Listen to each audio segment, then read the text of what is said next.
She stood in the marble lobby of Sterling Tower, her hands trembling as she smoothed down her thrift store dress for the 100th time. The evening gala was about to begin upstairs, and Elena Martinez knew she was running out of time. Her sister Sophia's medical bills were drowning them, and this investor dinner was her only chance to save their family bakery. But there was one problem. The invitation required a +1, a husband she'd invented on her application to appear more stable and established. That's when she saw him. He was pushing a mop across the pristine floor, his gray maintenance uniform slightly wrinkled, whistling a soft tune that somehow cut through her panic. There was something different about him, though she couldn't quite place it. Maybe it was the way he carried himself, with a quiet dignity that seemed at odds with the mop in his hands. Or perhaps it was his eyes, warm and intelligent behind simple frames, that looked up and caught her staring. "Excuse me," Elena heard herself say, her voice barely above a whisper. She couldn't believe she was about to do this. "I know this sounds absolutely insane, but I need your help." The janitor set down his mop, tilting his head with genuine curiosity rather than the annoyance she'd expected. "What kind of help?" "I need you to pretend to be my husband tonight. Just for 2 hours. Please." The words tumbled out in a desperate rush. "There's an investor dinner upstairs, and I told them I was married because they wanted established, stable business owners, and I'm neither of those things, but my sister is sick and our bakery is failing, and this is my last chance to breathe," he said gently, and something about his voice made her obey. "What's your name?" "Elena. Elena Martinez." "Well, Elena Martinez, I'm James." He extended his hand, and when she shook it, she noticed his grip was firm, confident. "Tell me about your bakery." What followed was the strangest 10 minutes of Elena's life.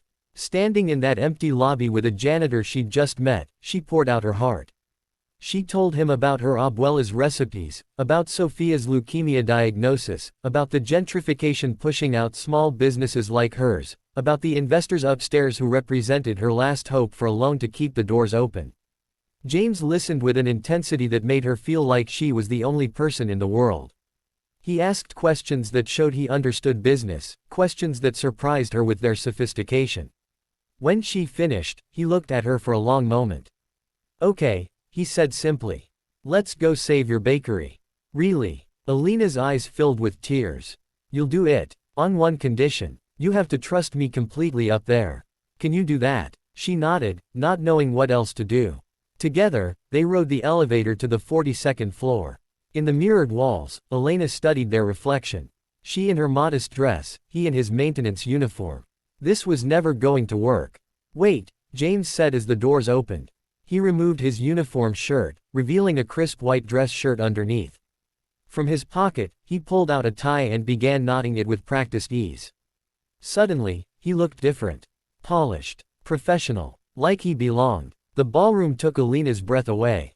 Crystal chandeliers cast golden light over round tables draped in white linen.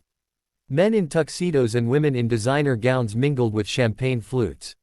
She felt James's hand settle on the small of her back, steady and reassuring.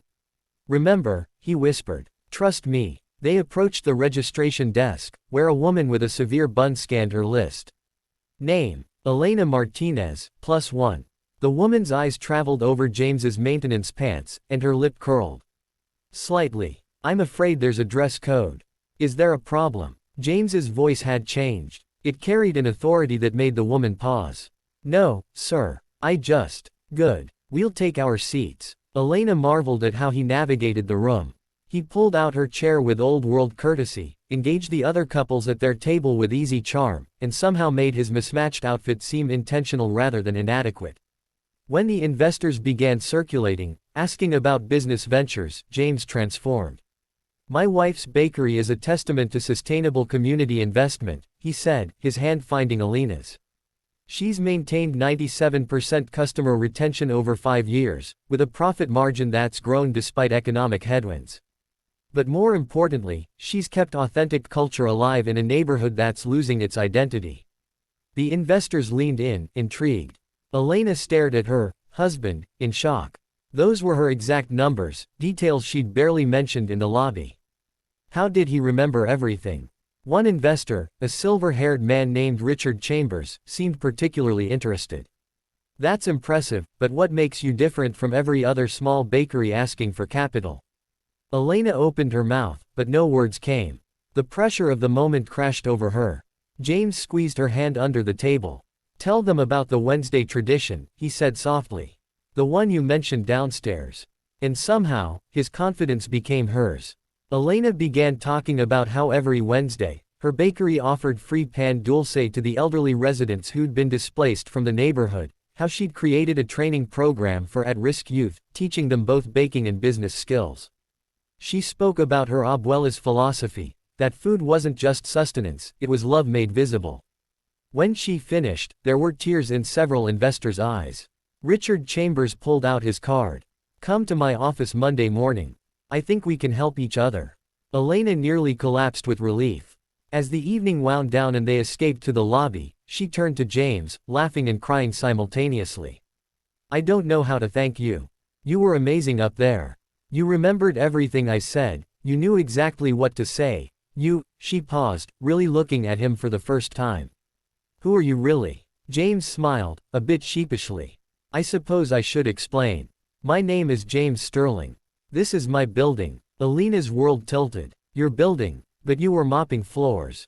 I do that sometimes. When I need perspective. When I need to remember what actually matters. He gestured around the opulent lobby.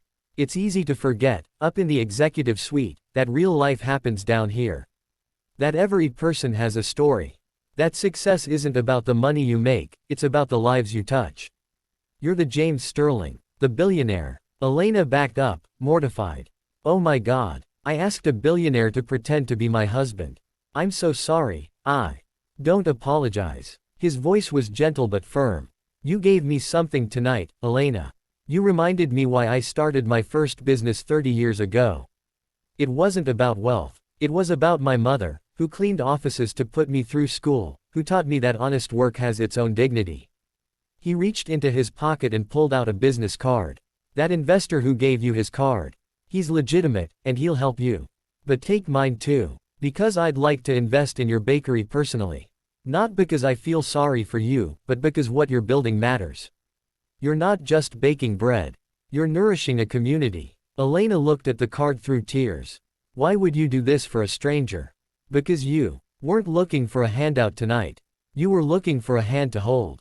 There's a difference. James smiled. And because something tells me this won't be the last time our paths cross, Elena Martinez. As he walked away, Elena called out, James. He turned back. Your mother would be proud of the man you became. His eyes glistened. Thank you. That means more than you know. 6 months later, Elena's bakery was thriving. The loan from Richard Chambers had covered Sophia's treatments and the business expansion. But it was James Sterling's investment of time, mentorship, and genuine friendship that had truly transformed everything. He stopped by every Wednesday, sharing pan dulce with the elderly residents, no executive heirs, just a man who understood that humanity's true currency was kindness. The sign above the bakery now read, Martinez Family Bakery, where everyone belongs. And beneath it, in smaller letters, because sometimes, the help we need comes from the most unexpected places.